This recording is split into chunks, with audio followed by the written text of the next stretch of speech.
여러분은 언제 노래를 부르시고 언제 노래방에 주로 가십니까? 안 가십니까? 아, 예. 노래는 언제 하십니까? 세상 사람들과 그리스도인들의 차이점 중 하나는 아마 언제 노래를 부르냐 하는 것일 겁니다. 세상 사람들은요, 즐거워야 노래가 나온다 생각하지만 그리스도인들은요, 괴로울 때도 찬양을 부르는 존재들인 줄 믿습니다. 상황을 가리지 않는다는 거죠.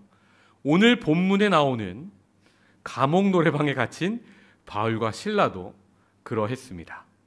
그들이 한밤중에 찬양했을 때 얼마나 놀라운 일들이 일어났는지 우리가 함께 살펴보았으면 좋겠습니다. 오늘 본문은 이틀 전 수요일날 제가 설교한 본문과 이어지는 본문입니다. 수요일 설교를 들으시면요, 아시아에서 복음 전하던 바울과 선교팀을요, 하나님이 막으세요. 그래서 아시아 대륙 끝자락 트로이까지 가게 하시더니 거기서 환상을 보여주시고, 그래서 유럽 마케도니아로 바울을 선교팀을 부르시는 것을 그들이 봅니다. 그리고 거기서 비로소 그들이 우리라고 부를 만한 복음의 어벤져스. 여러분, 어벤져스 4 보셨습니까? 네, 스포하지 마십시오. 저 아직 안 봤습니다. 복음의 어벤져스 팀이 만들어집니다. 뭐예요? 누가가 이 팀에 합류합니다. 그리고요, 이제 바울이 아들이라고 칭하는 디모데도 이 선교팀에 합류합니다. 그리고 그들이요, 바울이 본 환상을 보고 기도하고 토론하면서 뭐해요? 하나님이 우리를 유럽으로 부르셨구나 하고 인정해요. 이 인정이란 단어가 헬라어로 뭐라고 했죠? 쉼비바죠. 쉼은 심포니, 심이 위드 함께고 폰이 소리잖아요. 함께 소리를 내는 게 심포니입니다. 그 쉼, 함께, 비바조는 뭐라고요? 걸어가다. 그들이 저 유럽을 향해서 함께 걸어가기로 서로 결의했다는 거죠.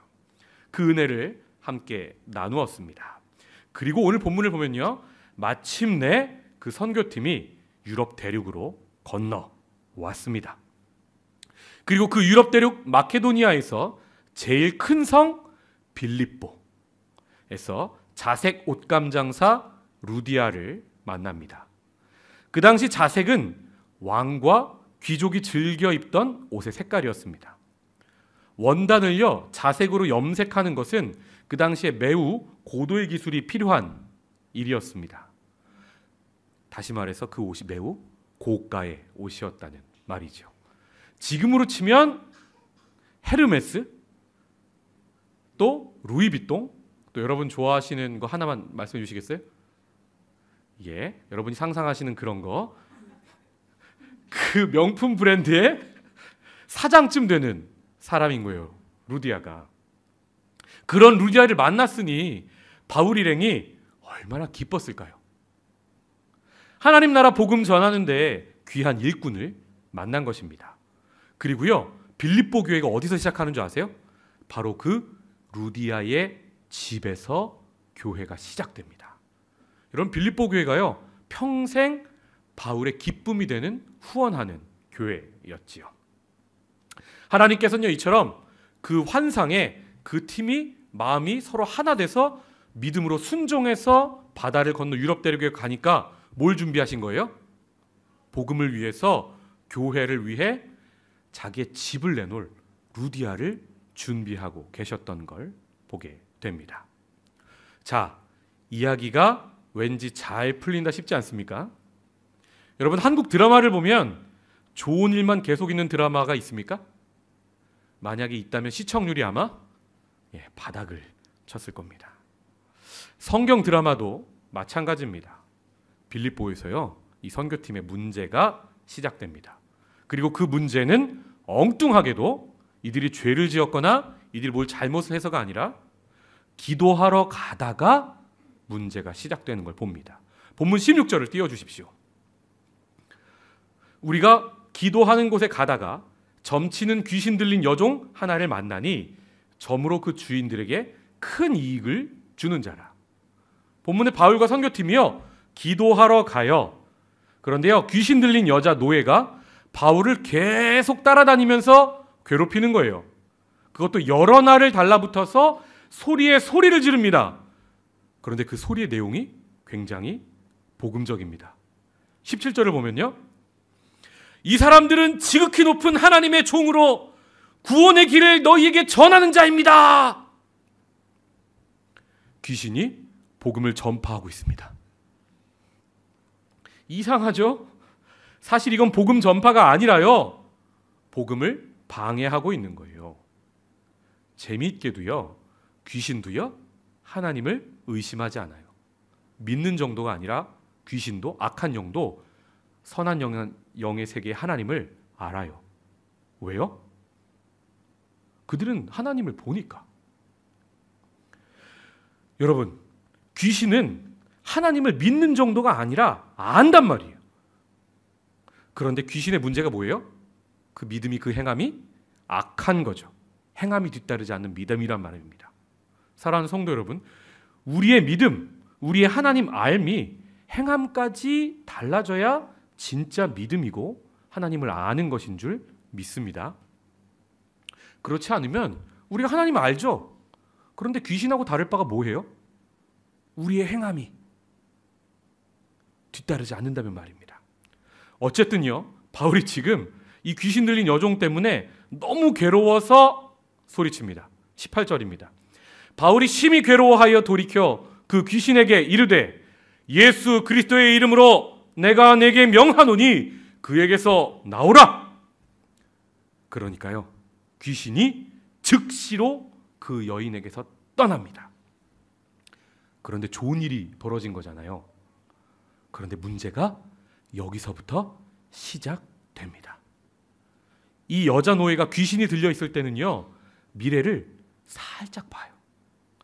우리 하나님은 우리의 시작부터 우리의 끝까지, 창세 전부터 창조 후까지 모든 것을 아시는 분이죠.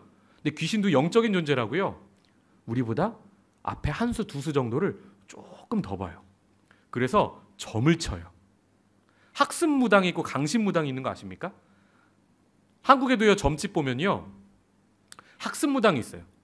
학습무당은 사주와 팔자를 철학적으로 공부해서 대략 이쯤 되는구나, 언제 어느 날 몇 날 몇 시에 태어나셨습니까? 아, 우주의 기운이 이렇네요 하면서 배워서 하는 거고요. 강신무당이 있어요. 신이 임했다는 거예요. 귀신 들림이 있어서 진짜로 그 악한 영에 사로잡힌 사람들도 미래를 우리보다 한 수 내지 두 수 봅니다. 그런데 문제는 그 한 수 내지 두 수 본 그 수를 따라갔다가는 무슨 일이 벌어집니까? 패가 망신하는 거죠. 어쨌든 귀신이 즉시로 떠나가요. 그런데 문제가 있어요. 이 여종의 주인이요, 점치는 걸로 돈을 벌어서 자기 주머니에 챙기던 사람이었어요. 그 벌이가, 복채가 꽤나 쏠쏠했던 것 같습니다. 그런데 귀신이 여종에게서 나가니까 이제 점을 못 치잖아요. 사람들이 아는 거예요. 귀신 나갔네? 왜 그 여자한테 가서 점을 치겠습니까? 주인이 자기 소득이 끊기는 걸 보고 열이 받습니다. 그리고 바울과 실라를 고소합니다. 그리고 로마에 거역하는 사람이라는 누명까지 씌워가지고요, 그 주변에 있던 사람들이 다 흥분해서 바울과 실라의 옷을 찢어 벗기고 매로 매우 때립니다. 그리고 바울과 실라를 옥에 가둡니다. 사랑하는 성도 여러분, 이들이 악한 데 가다가 삶이 꼬였습니까? 아니요. 기도하러 가다, 은혜 받으러 가다, 하나님 나라의 일을 하려다가 매맞고 감옥으로 장소가 바뀌는 걸 봅니다. 아니, 기도하러 가면, 은혜 받으러 가면, 하나님 일 봉사하러 가면 좋은 일이 있어야 하는 것 아닙니까? 우리 삶도 그래요. 여러분, 주일 아침마다 교회 예배 드리러 나올 때, 봉사하러 나올 때 꼭 좋은 일만 있습니까? 꼭 은혜 받으러 가는 길에요, 애가 짜증이 심해요. 그날따라 누가 아파요. 그날따라 문제가 안 풀려요. 부부가 사이가 그렇게 좋다가 꼭 은혜 받기 전에 차 타고 오면서 싸워요. 저희 부부 얘기 아닙니다. 제가 감히 목숨을 걸고 싸우겠습니까?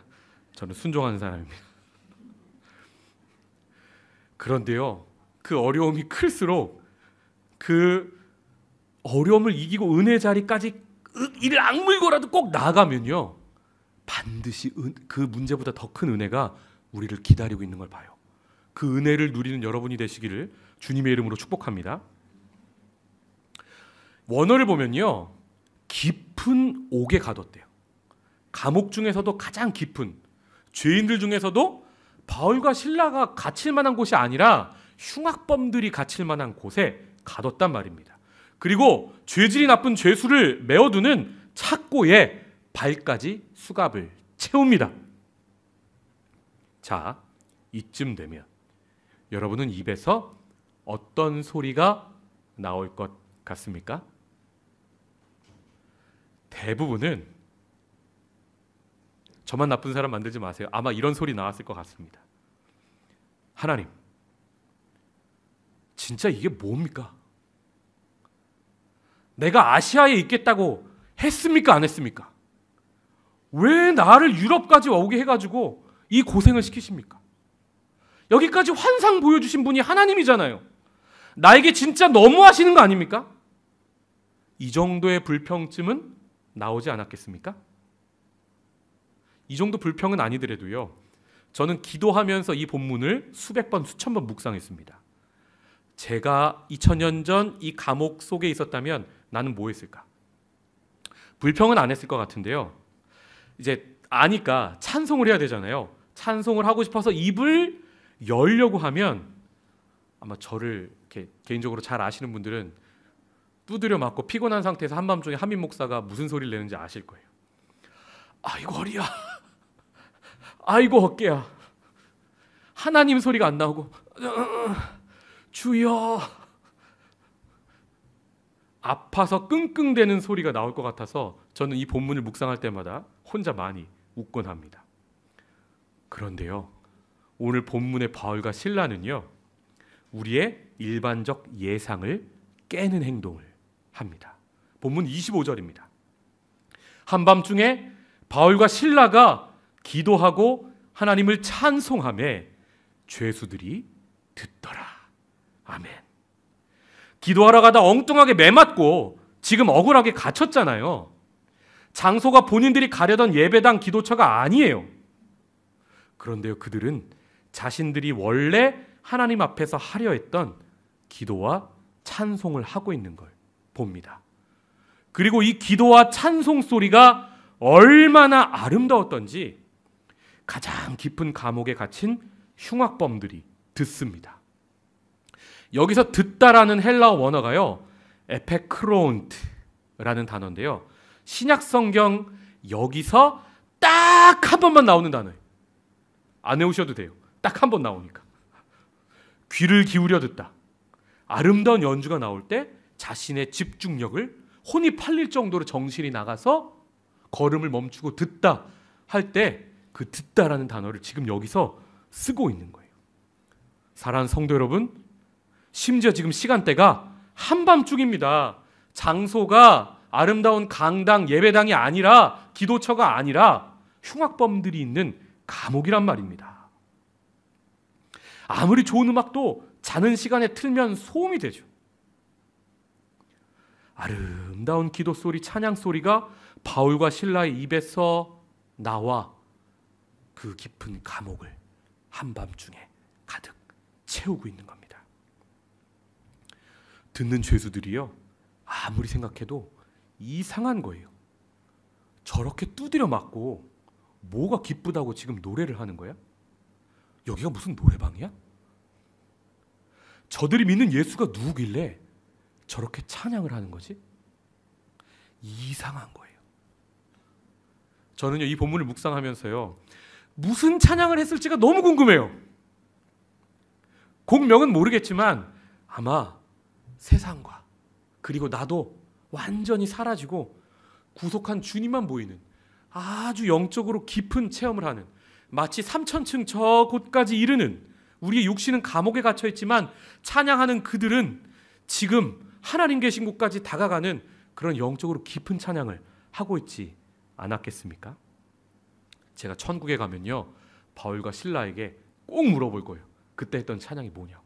그리고 나랑 같이 한번 부르자고. 이 땅에서요, 우리가 하나님의 뜻을 따른다고 해서 고난이 아예 없는 건 아닙니다. 오늘 바울은요, 자신이 만난 고난 한복판에서 원망의 장소를 기도와 찬송의 장소로 바꾸어 버리는 것을 보게 됩니다. 높은 산이 거친 들이 초막이나 궁궐이나 내 주 예수 모신 곳이 그 어디나 하늘나라. 함께 찬양해 볼까요? 할렐루야 찬양하세 내 모든 죄 사함받고 주 예수와 동행하니 그 어디나 하늘나라. 아멘. 아마도 이런 곡조 있는 기도 아니었겠습니까? 이 감옥 노래방에서 나오는 아름다운 선율은요, 죄인들의 귀에 들리다 천사들의 금향로에 담겨져 하늘 보좌에까지 올라가 그 자리에 앉아 계신 하나님 앞에까지, 하나님 귀에까지 들립니다. 그리고 바로 그때 기적이 시작됩니다. 그들의 찬양 곡조가 가장 깊고도 아름다운 클라이막스로 향할 바로 그때, 본문 26절입니다. 갑자기 큰 지진이 나서 옥터가 움직이고 문이 곧 다 열리며 모든 사람의 매인 것이 다 벗어진지라. 아멘. 그리고 이 기적 때문에 예수를 영접하게 되는 한 인물이 나옵니다. 바로 그 감옥의 죄인을 지키는 간수입니다. 지진이 나고 옥문이 열리자 간수는 반사적으로 무슨 생각을 하는 줄 아세요? 죄수들이 탈옥했구나. 자기 책임이잖아요. 자살하려고 해요. 로마의 법이 얼마나 엄했는지 이 본문을 보면 알 수 있죠. 차라리 내가 이 죄인들 잃어버린 거를 감당하느니 죽는 게 낫겠다 싶어서 그 즉시로 자살하려고 합니다. 하지만요, 예상과 달리 죄수들은 단 한 사람도 도망치지 않습니다. 도망친 줄 알았던 바울이 오히려 그를 달랩니다. 우리가 다 여기 있노라 소리치며 간수의 자살을 막아요. 간수는요, 그리고 오늘 우리는요, 여기서 두 가지 기적을 봅니다. 첫째는 찬송 소리에 지진이 나며 옥문이 열린 기적과, 둘째는요, 옥문이 열렸음에도 한 사람의 죄수도 도망가지 않은 기적 말입니다. 가장 깊은 감옥이었으니까요, 살인범도 있었을 거예요. 곧 즉결 처형으로 사형당할 사형수도 있었을 거예요. 문이 열렸어요. 도망가야지 왜 도망 안 갑니까? 다들 놀라 자빠진 거예요. 저는요, 여기서 그리고 두 가지 기적보다 더 큰 한 가지 놀라운 기적을 봐요. 그게 뭔 줄 아십니까? 바울과 실라가요, 이 경황 없는 중에 간수가 자살하는지 안 하는지를 살펴서 알고 그를 급하게 소리질러서 자살을 막아요. 지금 누가 더 큰 문제에 빠져 있었습니까? 바울과 실라였어요. 자기 자신의 억울한 감정에 파묻혀 있지 않고 영적으로 깨어서 이 모든 상황을 살피고 있었단 말입니다. 그들의 육체는 비록 매맞고 두들겨 맞고 옷도 찢어지고 감옥에 갇혀 있었지만 그들의 영혼은 감옥에 갇혀 있지 않았단 말입니다. 감정의 감옥, 억울함의 감옥, 하나님 뜻을 다 이해하지 못해서 마음이 답답해서 눌리는 감옥에 갇혀 있지 않았단 말입니다. 왜요? 그들은 찬양했어요. 찬양하면서 이미 하나님이 주신 자유를 누리고 있는 거예요. 옥문이 열리기 전에 말입니다. 그러니 옥문이 열리죠. 매인 것이 풀어지죠. 어느 누가 감히 이 바울과 실라를 막을 수 있겠습니까? 사랑하는 성도 여러분, 기도가 다 응답되기 이전에, 여러분의 삶이 하나님의 응답이 떨어지기 이전에, 기도가 응답되기 바로 이전에 먼저 응답을, 먼저 기적을, 하나님의 은혜를 체험하는 저와 여러분이 되시기를 주님의 이름으로 축복합니다. 이 모든 일에요, 간수가 두려움을 느끼기 시작해요. 바울과 실라가 평범한 사람이 아니라는 걸 알게 된 거예요. 그리고 그들의 뒤에는 지진을 일으킬 만큼 두려운 영적인 존재가 있음을 깨닫게 돼요. 결국 간수는요, 바울과 실라 앞에 엎드립니다. 그리고 영적인 문제를 그들 앞에 내어놓기에 이릅니다. 본문 29절에서 30절입니다. 간수가 등불을 달라고 하여 뛰어들어가 무서워 떨며 바울과 실라 앞에 엎드리고 그들을 데리고 나가 이르되, 선생들이여, 내가 어떻게 하여야 구원을 받으리이까? 방금 전 자살을 결심했던 사람의 입에서 영원한 생명에 대한 소망의 말이 터져 나오는 것은 우연이 아닌 줄 믿습니다. 간수의 아주 중요한 질문에 바울은 가장 확실하고도 중요한 진단과 대답을 합니다. 31절입니다. 주 예수를 믿으라. 그리하면 너와 내 집이 구원을 받으리라. 아멘. 결국 간수와 그의 온 집이 다 예수를 믿고 구원을 얻는 기적이 일어납니다. 바울과 실라의 찬송은 땅과 감옥만 흔든 것이 아니라 하늘에 계신 하나님의 마음도 움직이고요, 그리고 감옥을 지키고 있는 간수의 마음까지도 흔들어 열어버리는 것을 보게 됩니다. 사랑하는 성도 여러분, 이처럼 찬송하면 우리의 삶에 놀라운 기적이 일어나기 시작합니다. 그런데요, 그 기적이 무엇입니까? 우리가 진짜 놀라야 할 기적이 무엇입니까? 지진이 난 거요? 초자연적 현상이요? 사랑하는 성도 여러분, 하나님을 너무 수준 낮게 보지 마세요. 하나님 말씀하시면요, 바람도 바다도 감옥의 문도 천지 만물도요, 하나님 말씀하시면 말씀하신 대로 돼요. 홍해가 갈라진 게 기적 같으세요? 하나님 편에선 그거 기적 아니라 당연한 거예요.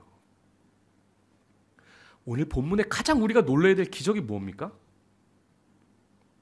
하나님 말씀하시면 천지 만물도 옥문도 열리고 순종하는데요, 지구상에 하나님 말씀에 순종 안 하는 게 딱 한 종류 있어요.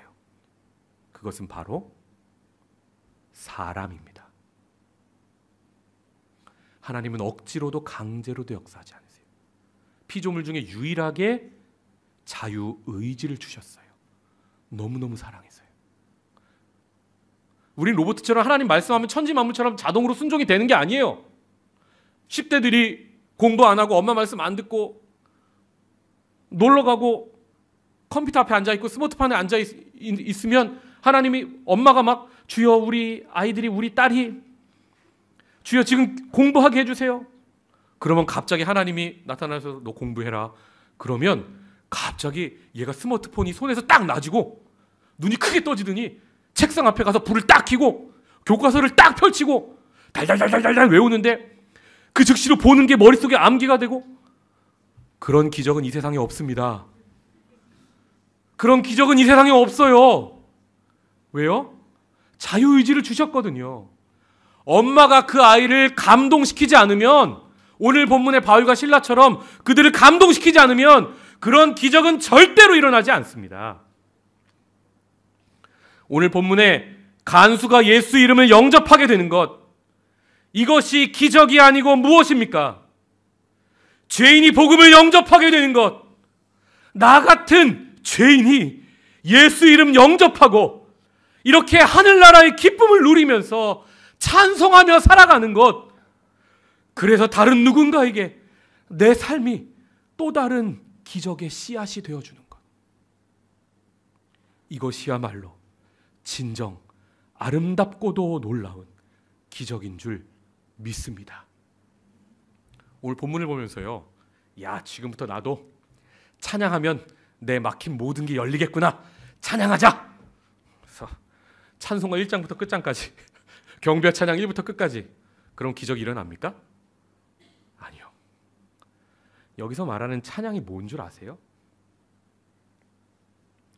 불평해야 될 때 세상 사람들이 놀랄 만큼 흉악범들이 그 한밤중에 자야 되는데 노래를 아무리 잘해도요, 그 시간에 노래하면 흉악범들한테 두드려 맞아요. 무슨 말이에요? 바울과 실라의 기도와 찬송이 흉악범들이 보기에도 아름다웠다는 말이에요. 그리스도 향기가 퍼져나왔다는 거죠. 이해할 수 없는 거예요, 세상 사람들. 고난의 자리에서 울어야 되는데 웃고 있는 우리가 이해가 안 되는 거예요. 그게 찬양인 줄 믿습니다. 너무 많은 예배 자리, 너무 많은 봉사의 자리로 신음소리가 나오고 눈에 다크서클이 있고 막 기쁨이 없어야 될 것 같은데 볼 때마다 기쁨이 넘쳐요. 볼 때마다 이 사람 만나면 행복해져요. 사람들이 놀라는 거죠. 옆에 분들에게 축복의 말로 인사하겠습니다. 당신의 삶이 너무 아름답습니다. 그것이 내게 기적입니다.